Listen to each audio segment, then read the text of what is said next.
Welcome to the Futility Closet podcast, forgotten stories from the pages of history. Visit us online to sample more than 10,000 quirky curiosities from Tarantino's Editor to a monotonous Fugue. This is episode 226. I'm Greg Ross. And I'm Sharon Ross.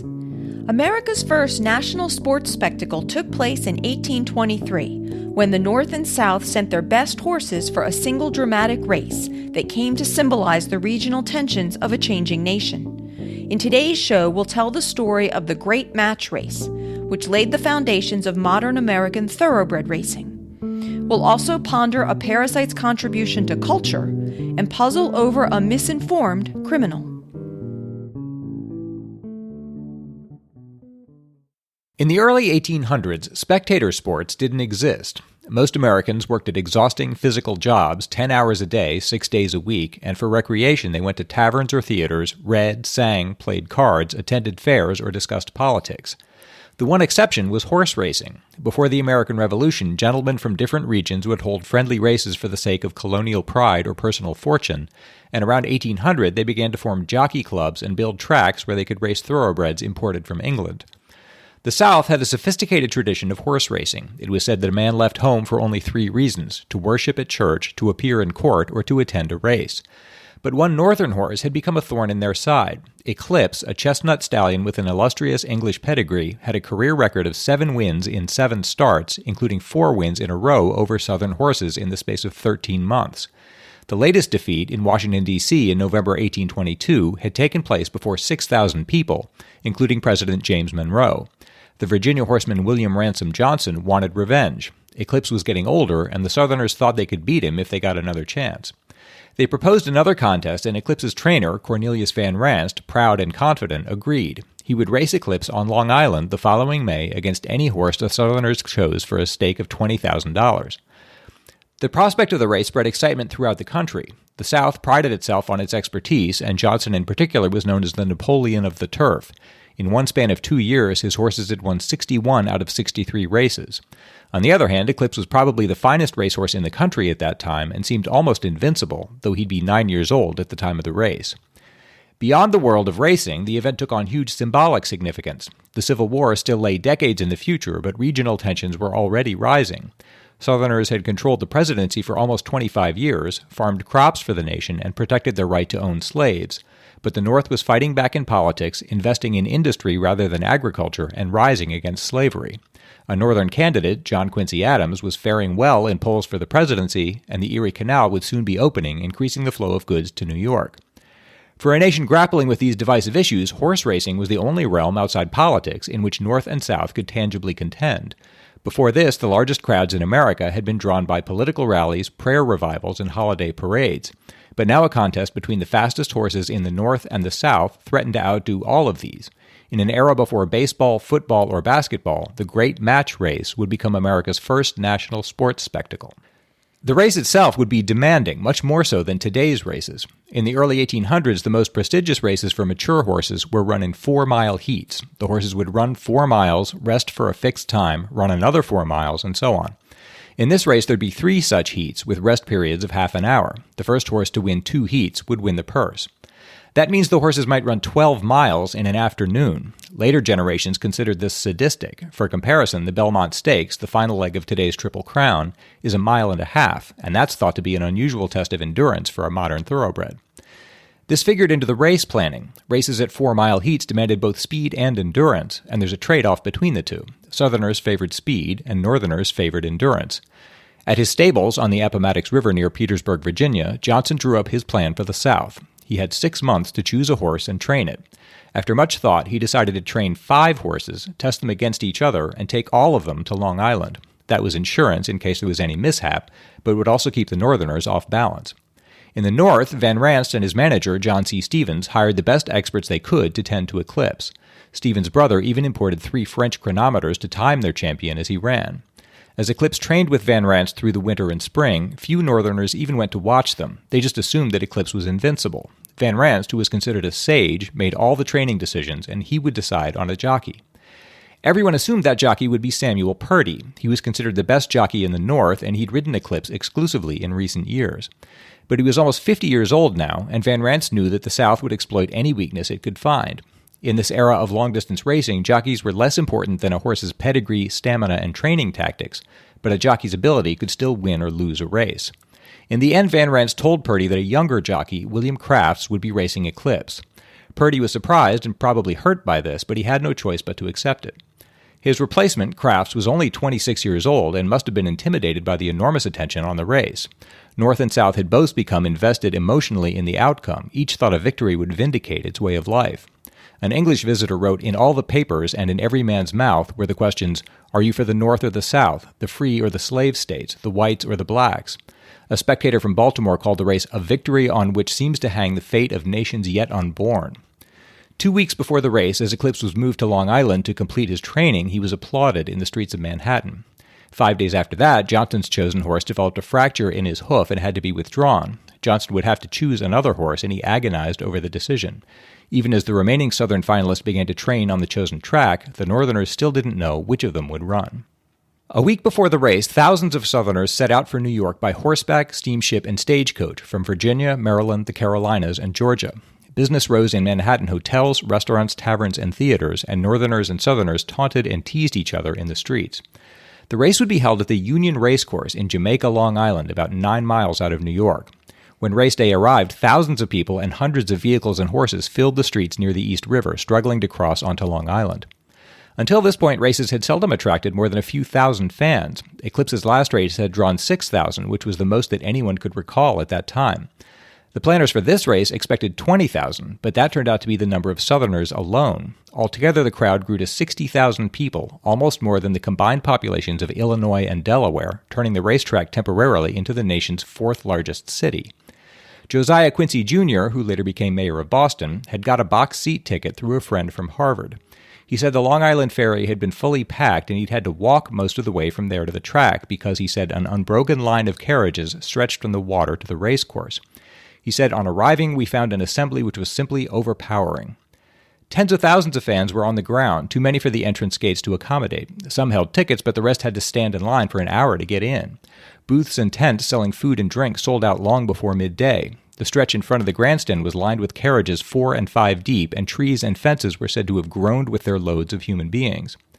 A jostling crowd surrounded the track, and another formed inside the oval. So many senators and congressmen had come up from Washington that Congress had shut down for the day, and the New York Stock Exchange was closed. Vice President Daniel Tompkins was here, as were Aaron Burr and Andrew Jackson, who had interrupted his presidential campaign to see the race. To spread the news of the winner, a man at the track stood ready to leap onto a horse and speed into downtown New York, where flags would be raised in public places to announce the result of the race. More than $200,000 in side bets had been wagered. Some people had bet everything they owned. The New York Evening Post was holding up publication so it could print the results early that evening. It wasn't until the judges gave the signal to bring up the horses that the Northern team finally saw the animal they'd be racing against. Johnson had chosen a horse named Henry. Like Eclipse, he was a chestnut stallion, but he was small and fast, and the dirt track promised to make him even faster. Eclipse was bigger and stronger, but slower and not nearly as good-looking. The track was a flat oval a mile in length, with 2 straight stretches of a quarter-mile and a quarter-mile turn at each end. William Crafts would ride Eclipse, and a jockey named John Walden would ride Henry. They'd compete in 3 heats of 4 miles each, with half-hour intervals between. The fans noticed that 2 notable people were not to be seen. The first was Johnson, who'd eaten bad lobster the night before and wouldn't appear at all that day. The second was Samuel Purdy, the spurned jockey. Crafts had taken his place aboard Eclipse, but he couldn't stay away. He was standing in the crowd now among the spectators. The North won a coin toss and chose to position Eclipse at the inner railing for the start, with Henry at his side. A drummer played the agreed starting signal, and the racers were off. Henry took the lead early. He was already 3 lengths ahead at the first turn. This surprised the North, which had expected to take the lead itself. Its plan was already ruined. As the horses came out of the first turn, Henry extended his lead to 4 lengths, and Crafts fumbled with the reins in the backstretch, sending mixed signals to Eclipse, which slowed him even further. As a result, Henry extended his lead to 5 lengths in the second turn. A Northern fan yelled, "He is to be distanced." The horses thundered past a racing journalist named Cadwallader Colden. He called the pace a killing one. Henry was racing toward a record, but it wasn't clear that he or any horse could keep up this speed. The second and third laps were much the same. Henry led by anything from 4 to 7 lengths. Eclipse looked old and clearly bothered by the younger horse kicking dirt in his face. Van Ranst, watching all this, may have regretted choosing Crafts over Purdy. Purdy was better under pressure, and with him Eclipse had never lost a heat, much less a race, as he was doing now. On the back straightaway of the final lap, with 3/4 of a mile to go, Crafts grew desperate and began to kick Eclipse's flanks and lash him with his whip. Eclipse pressed forward and began to gain ground, reducing Henry's lead to 4 lengths, then 3. As they came out of the last turn, Eclipse was bleeding but had narrowed the lead to a length and a half. But then he threw up his tail and flicked it twice, signaling that he was either too tired or too distressed to keep up. This happened right in front of Colden, who said, "Eclipse is done." The Southern jockey, Walden, looked around and saw what had happened. He had never used his whip or spurs, and he didn't need them now. Henry was in the lead as they passed the judges. He had run the fastest 4-mile heat in American history, 7 minutes, 37.5 seconds.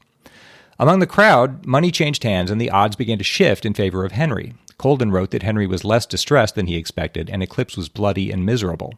The Northerners searched themselves for an explanation. Opinions varied, but everyone agreed that the new jockey had been a questionable choice. Van Rant's team agreed and urged him to find a replacement. He didn't oppose them, but who could they get? They had a retired jockey named John Buckley, but he was out of practice.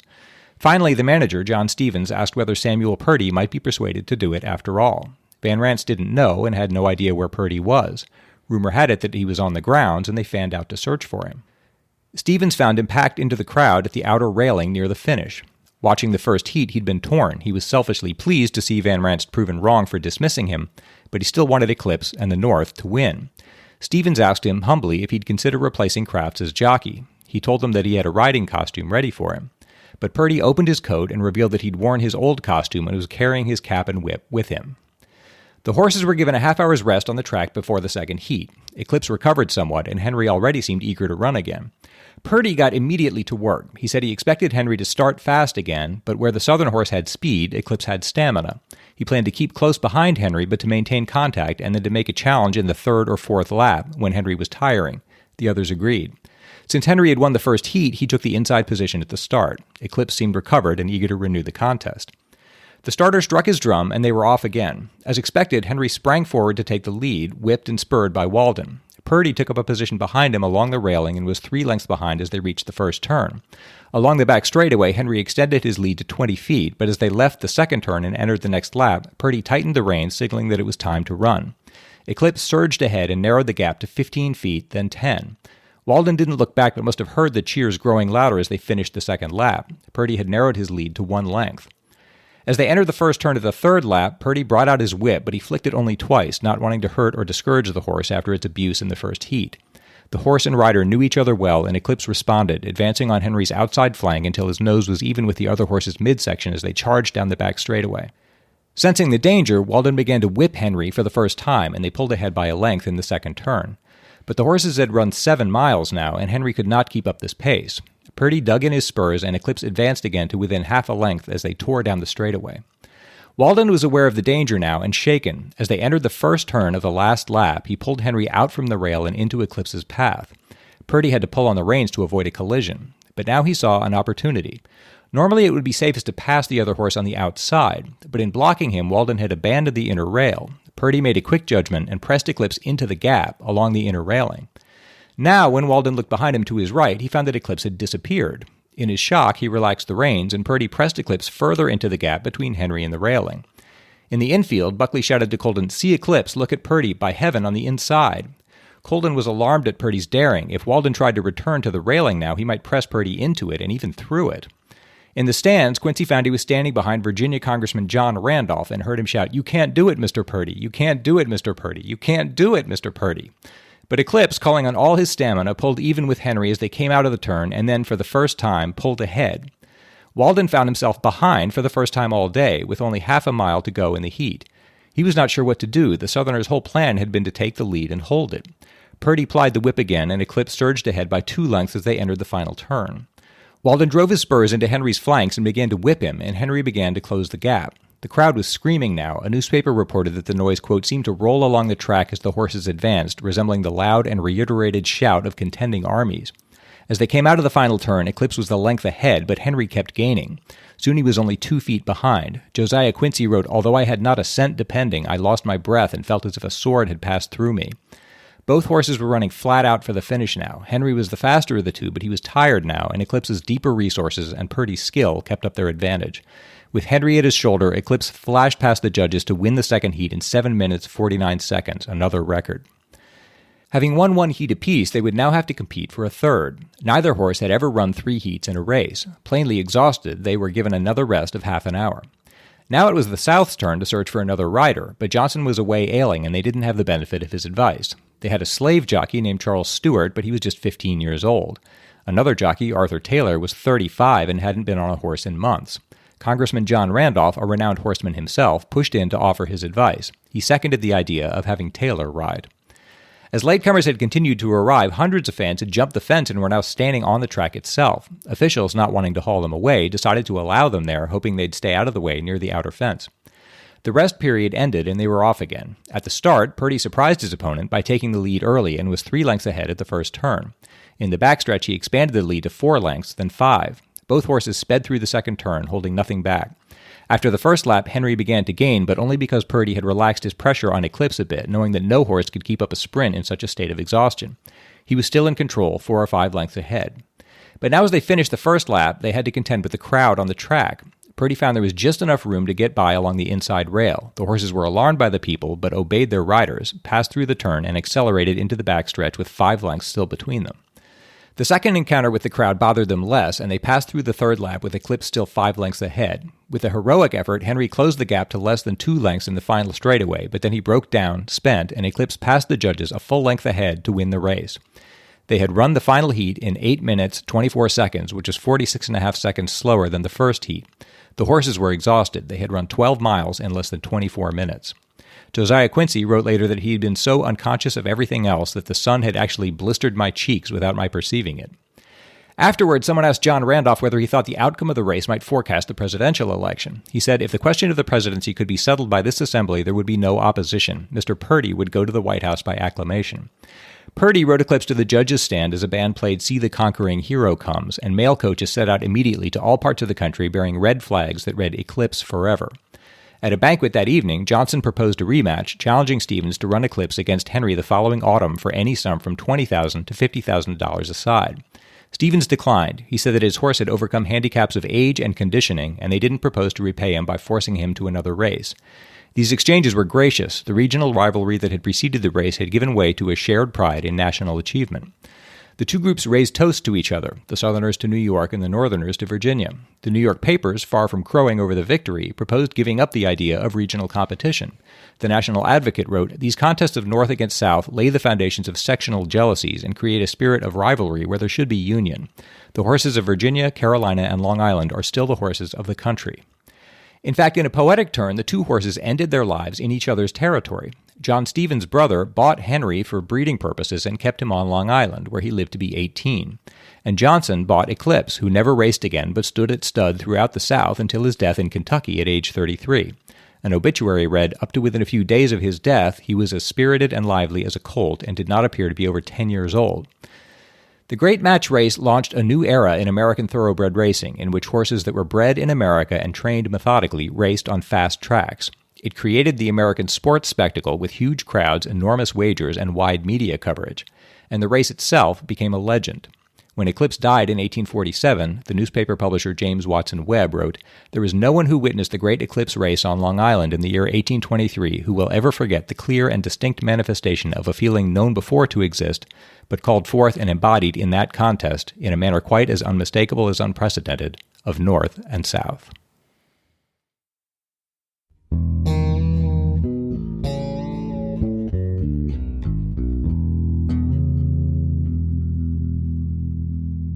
In episode 219, I discussed Toxoplasma gondii, or T. gondii, one of the world's most common parasites, and its possible effects on hosts infected with it. Hashoyor wrote, "Hello, hosts of Futility Closet and T. gondii." And I hope not, but in the last episode 219, Greg offhandedly mentioned that if looked at from a holistic, population-wide perspective, parasitic infections that cause behavioral changes to a few could conceivably account for big shifts in human history. Weeks ago, I came across a paper that posits just that about T. gondii. The study finds a statistically significant effect on culturally understood neuroses of accepted gender roles and uncertainty avoidance behavior linked to the presence of the parasite in various populations. Since T. gondii thrives in certain climates and soil conditions, it's possible that wholesale infections in those areas where the parasite does well result in wide-reaching population-level behaviors that either get passed down to the next generations during pregnancy or are understood as how we do things and pass through learning. Here's the paper. Thought you'd like it, even though this is possibly one of the most far-reaching effects of T. gondii posited, as far as I know. It's amazing to think culture itself could be a byproduct of parasites, and that after all, we'd all be more similar than different if it wasn't for our unique microbiomes. And Hashoyar sent a 2006 article by Kevin Lafferty published in the Proceedings of the Royal Society B Biological Sciences titled, Can the Common Brain Parasite, Toxoplasma gondii, Influence Human Culture? As I mentioned in episode 219, a number of studies have looked at whether infection with T. gondii might influence people's behaviors or personality. And while several studies have reported finding differences between infected and non-infected individuals, there are some inconsistencies in the findings that I thought made it difficult to draw firm conclusions. Lafferty attempted to determine whether perhaps T. gondii's subtle effects on individuals might show up at the aggregate level for different countries. He looked at what he called 4 principal cultural dimensions: individualism, sex roles, uncertainty avoidance, and class distinction, as well as an aggregate measure of neuroticism, and compared a country's scores on these measures with an estimate of the percentage of the country's population that is infected with T. gondii. Lafferty's findings were that countries with higher prevalences of T. gondii also had higher aggregate neuroticism scores, and that, at least in Western nations, higher T. gondii rates were correlated with higher levels of masculine sex roles and uncertainty avoidance, both of which he classified as the neurotic side of those dimensions. So in this study, T. gondii was associated with more traditional gender roles, stronger gender differentiation, and more focus on ego, ambition, material possessions, self-achievement, and work than on relationships, people, social support, and quality of life, and feeling more threatened by uncertain or unfamiliar situations, which leads to a more rule-oriented society. Interestingly, the correlation was statistically significant in Western countries, but not in Asian ones. And Lafferty notes that some other major cultural groups, such as African countries, weren't able to be assessed due to lack of data. Lafferty concluded that some variation between cultures may be related to the distribution of T. gondii, though he carefully notes that in his study, the results only explain a fraction of the variation in 2 of the 4 assessed cultural dimensions, suggesting that if T. gondii does influence human culture, it's only one among several factors. And I would suggest that this seems even more true given that the relationship isn't found consistently across all countries. But it is interesting to consider whether the warmer and more humid climates that favor T. gondii might, as Lafferty suggests, indirectly lead to geographical variation in some cultural dimensions, possibly, for example, explaining prior observations of a greater differentiation of sex roles in warmer countries. And just in principle, if it can be shown that this works with one parasite, there could be others that have... Yes, we have no idea, right. I mean, who knows? How many little things living inside us are altering us in who knows what ways. Yeah. As fascinating as the idea is, though, I have to point out several caveats about Lafferty's study. One is that the scores for the country's aggregate levels for neuroticism and cultural dimensions appear to be extrapolated mostly from data collected from college students, and this group is probably not really representative of a whole population. Further, much of the data used for the estimates of a country's prevalence of T. gondii infection came from tests on pregnant women, and that group may also not be representative of the rest of the country. But I think you said, too, that he chose 4 measures to... Yes. So if those were not optimally chosen, then, I mean, there could be an effect there that wasn't revealed, you know? If he'd chosen to measure the behavioral effects with in some other way, he could... Right, if he looked for a different cultural dimension or a different personality trait. Yeah, there may be effects that he didn't quite reveal. That's true, too. T. gondii prevalence increases not only in certain types of climates, but also in other environmental conditions, such as living in densely populated areas and with some behaviors, such as cat ownership, working with the soil, different hygiene practices, and types of foods consumed. So we have to be careful to not automatically assume that any differences in aggregate personality comes from the parasite rather than from other variables that might correlate with any of these other factors.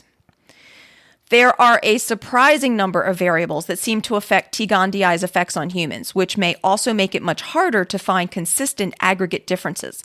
And some of the relevant factors include sex, with infected men and women often showing rather different effects, rhesus blood group, with RHD positive subjects showing less changes associated with infection than RHD negative ones, and apparently rural versus urban living.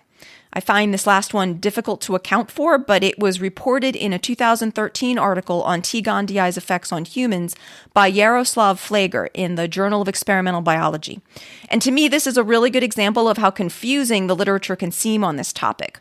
Flager reports that studies have found that infected rural male students score higher in suspiciousness, and infected rural female students score lower in suspiciousness than their non-infected peers, but that the opposite was true for urban students, with infected male urban students scoring lower and infected female urban students scoring higher in suspiciousness than their non-infected peers. So I suppose if there are some different factors that make people respond differently to the parasite, whether that's Rh blood groups or other characteristics that aren't being taken into account in many of these studies, then that might help explain some of the confusing or contradictory findings that you see in this literature. That's fascinating anyway, if you just try to think of like what the social outcomes would be if that's happening.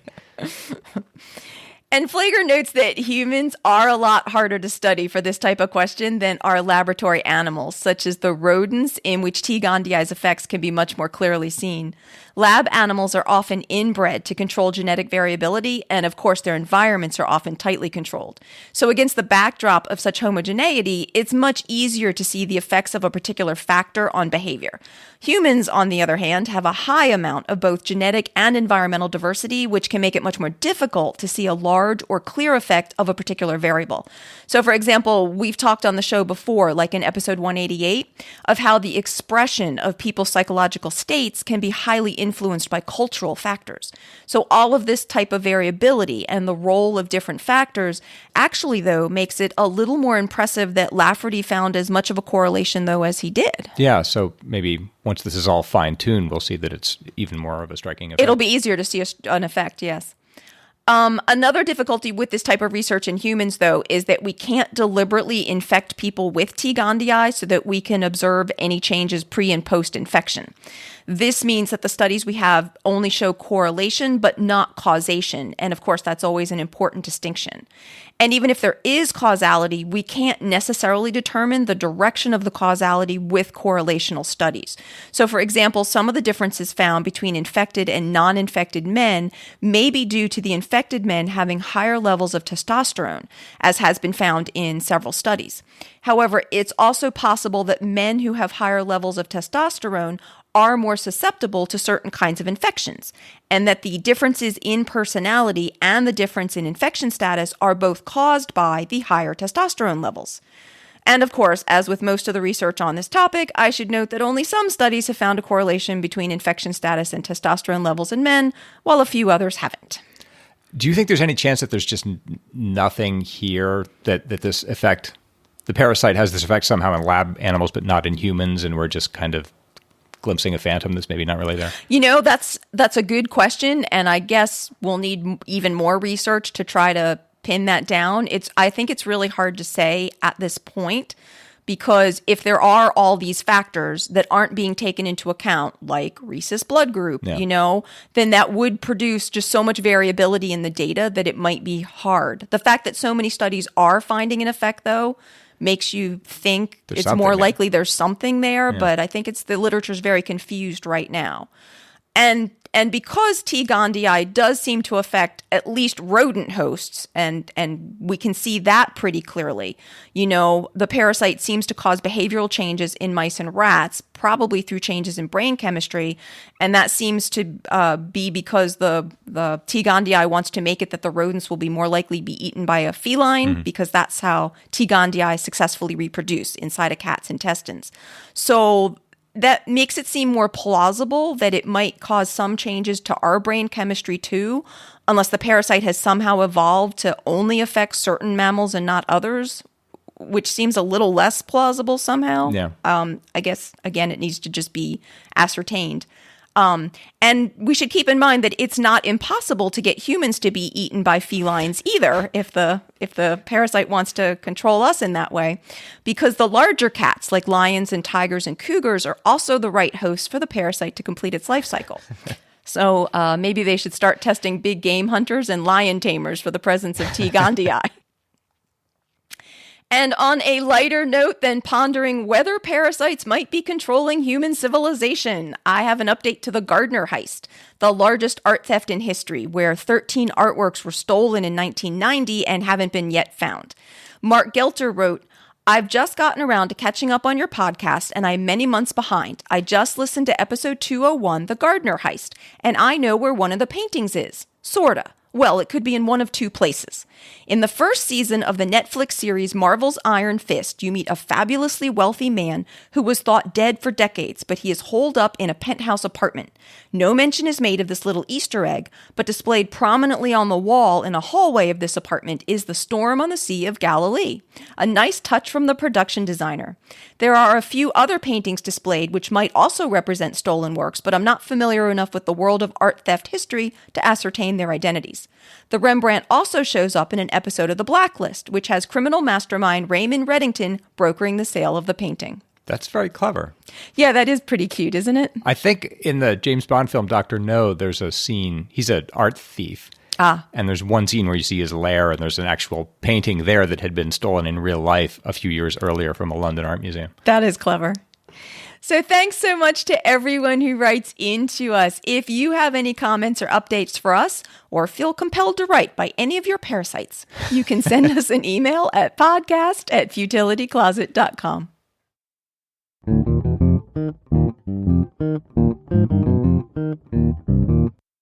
It's my turn to try to solve a lateral thinking puzzle. Greg is going to give me an odd-sounding situation, and I have to work out what is actually going on, asking only yes or no questions. This is from listener John Levine. A man receives false information about someone else's health. That information leads him to commit a crime. What's going on? Leads him to commit a crime. Yes. Okay. False information about someone else's health. Is the someone else related to him in some way? Let's start with by blood. No. Related to him by history? Yes. They have a relationship? Yes. Okay. Are they romantically related? Yes. Do I need more than that? Are they married? Yes. Yes. Is that important that it's his spouse? Yes. It is important that it's his spouse. Does he believe his spouse is dying? Or going to die soon? No, Ooh. He said leadingly. Does he believe the opposite, that his dying spouse is not dying? No. Okay. No. Does he believe his spouse is in worse health than the spouse is? Yes. Okay. He believes his spouse is in poor health. Is he upset that his spouse is in poor health? Or is he pleased, or doesn't care? Why don't we say he's not upset? He's not distressed to find out that his spouse is in poor health, although this is false information. Right, but he doesn't know that. Okay. Does it matter who gave him the false information? No. No. Oh, doesn't matter who gave him. So it doesn't matter how. Does it matter how he learned the false information? No, it doesn't. Oh, okay. Because I'm working out like the police fed him misinformation or something. Okay. So a man, can I say wife just for simplicity? Mm-hmm. Or is it his wife? Or yes. Just his husband? Okay. A man believes that his wife is in worse health than she is. Yes. But he doesn't necessarily believe she's dying. Are there any other complications? Like, is she pregnant or no, something else like that? Okay. He doesn't necessarily believe she's dying. No. No, that's true. That's true. I'm trying to... Something's not quite right here. Does he think she's dying or about to die? Or he's dead? She's dead. He thinks she's dead. That's right. Okay, that's why I wasn't getting it quite right. I had the text wrong. I was trying to give you hints by waggling my eyebrows. And it's just I wasn't sure. That. I wasn't quite sure what I was missing there. He believes his wife is dead. Right. Wrongly. So he marries another woman and he's committing bigamy. That's exactly it. The man is estranged. I thought that was going to be a lot harder than it was. I can never tell. The man is estranged from his wife and hears that she has died, so he goes and marries someone else, but he was misinformed. His wife is okay, so now he's a bigamist, which is a crime in the United States. Thanks, John, for sending that. Thank you. And if you have a puzzle that you'd like to send in for us to try, you can send it to podcast@futilitycloset.com. This podcast is supported entirely by our incredible listeners. If you would like to help support our celebration of the quirky and the curious, you can find a donate button in the Support Us section of the website at futilitycloset.com. Or you can join our Patreon campaign, where you'll get outtakes, extra discussions on some of the stories, more lateral thinking puzzles, peeks behind the scenes, and updates on Sasha, our furry podcast supervisor. You can find our Patreon page at patreon.com/futilitycloset or see our website for the link. At our website, you'll also find over 10,000 concise curiosities, the Futility Closet store, information about the Futility Closet books, and the show notes for the podcast. If you have any questions or comments for us, you can email us at podcast@futilitycloset.com. All our music was written and performed by my awesome brother-in-law, Doug Ross. Thanks for listening, and we'll talk to you next week.